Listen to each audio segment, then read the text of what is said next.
这是什么神奇的场面？左边站着的是胖虎金香、大熊小夫，右边站着的也是胖虎金香、大熊小夫，到底是怎么回事呢？一起来看看这次他们又经历了怎样的冒险吧。今天是20世纪最后一个除夕，为了迎接即将到来的21世纪，家家户户都在做大扫除。几个孩子机智的以要帮学校做大扫除为理由，逃避了家务。考虑到在空地玩会被路过的家长看到，他们决定把这次跨世纪的玩耍计划放在学校开展。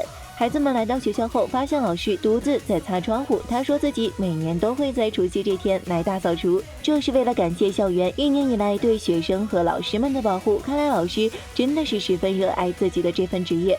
金香带头要帮老师大扫除，其他人也不好意思跑去玩了。胖虎和小夫很郁闷，本来是个幌子，现在却弄假成真。金香有些尴尬，虽然他说让其他小伙伴去玩，他来打扫就行，但他们不好意思丢下金香一个人。胖虎开始对着大熊无能狂怒，大熊灵机一动，回家搬救兵去了。哆啦 A 梦正在整理道具，旧的不用的道具他都会扔进这个次次元垃圾桶里。听了大熊的请求后，哆啦 A 梦拿出道具大扫除3件套，这些道具能轻松去除任何污渍。可懒惰的大熊不满足，这些道具虽然方便省力，但总归还是要自己动手，他想要能直接替他们大扫除的道具。哆啦 A 梦批评了他这种懒惰的想法，并决定连大扫除3件套也不借给大熊了。大熊才不会善罢甘休，他趁着哆啦 A 梦下楼的时候，偷偷从备用口袋里拿走了一个道具，不过他也不知道这道具是做什么的，看起来像是移动电话。大熊摁了一下中间的按钮，瞬间就传来了电话铃声，还真是一个通讯设备。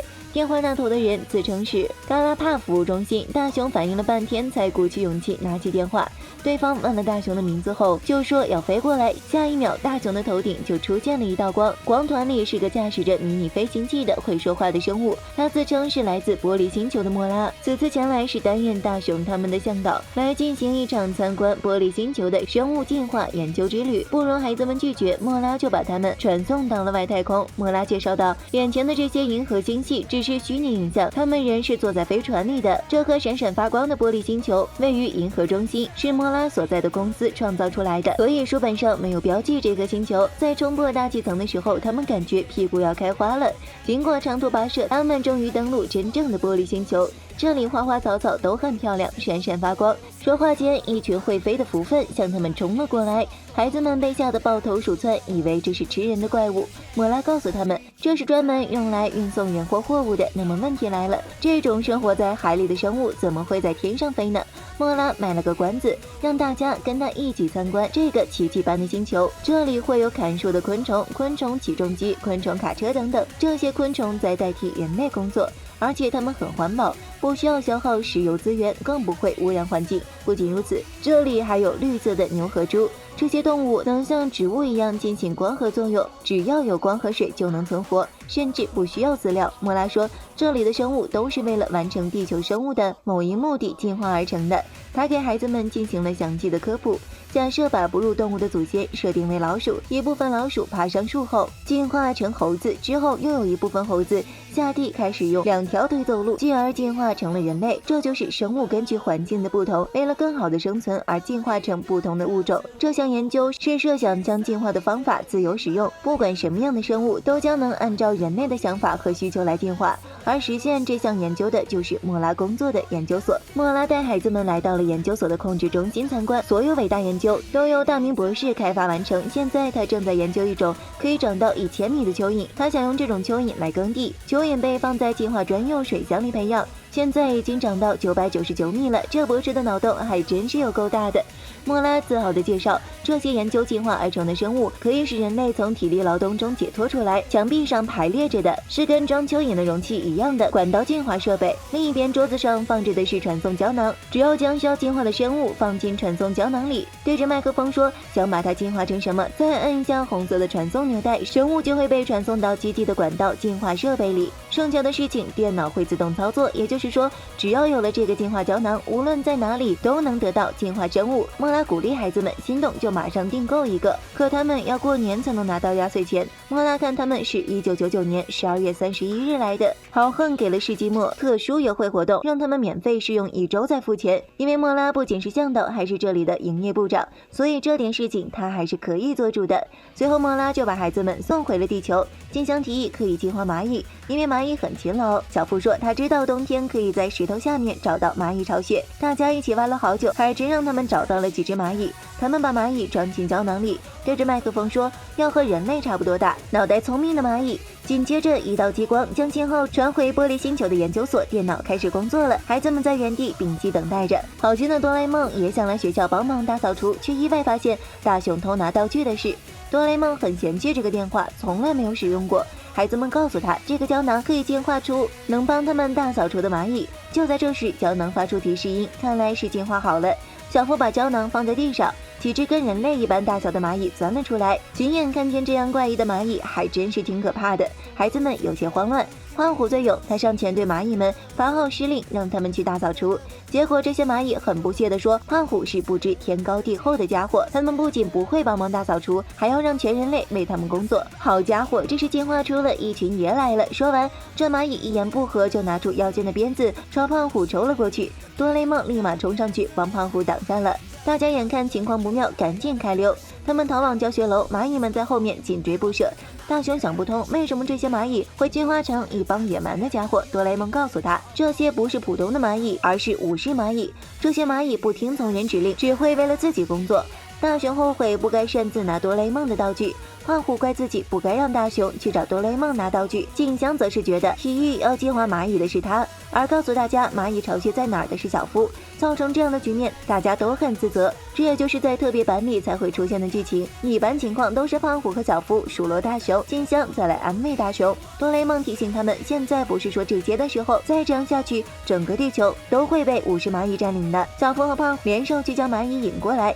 哆啦 A 梦拿出空气炮想对付他们，但无论他怎么使劲，空气炮都没有动静，倒是把哆啦 A 梦自己炸糊了。不用想了，肯定是哆啦 A 梦的道具又出问题了，而且很严重，不仅仅是空气炮故障了，桃太郎饭团也都变成了纸团，连任意门也用不了了。哆啦 A 梦突然想到，这一定是刚开始他的口袋被那带电的鞭子抽中了的缘故，现在口袋所连接的是那个4次元垃圾桶，因此拿出来的这些都是年久失修的道具。在大家一筹莫展的时候，静香想到可以去玻璃星球拜托大明博士帮忙，于是他们又呼唤来了莫拉。莫拉在听说了现在的情况之后非常负责任，他将大家瞬间传送到了玻璃星球。但糟糕的是，研究所竟然已经被蚁后带着人马占领了，而博士早就变成了茧。蚁后很嚣张地表示，多亏了这帮孩子，他才能进化的如此高智商。为了征服世界，他要把大雄他们都变成茧。随着蚁后一声令下，一群蚂蚁士兵带着武器冲了进来，大家看得目瞪口呆。莫拉勇敢地去吸引蚂蚁们的注意力，胖虎趁机捡起地上的钢管，想去砸破培养蚯蚓的罐子，但他刚碰到罐子就被变成了蝉，这下战斗力最强的人掉线了。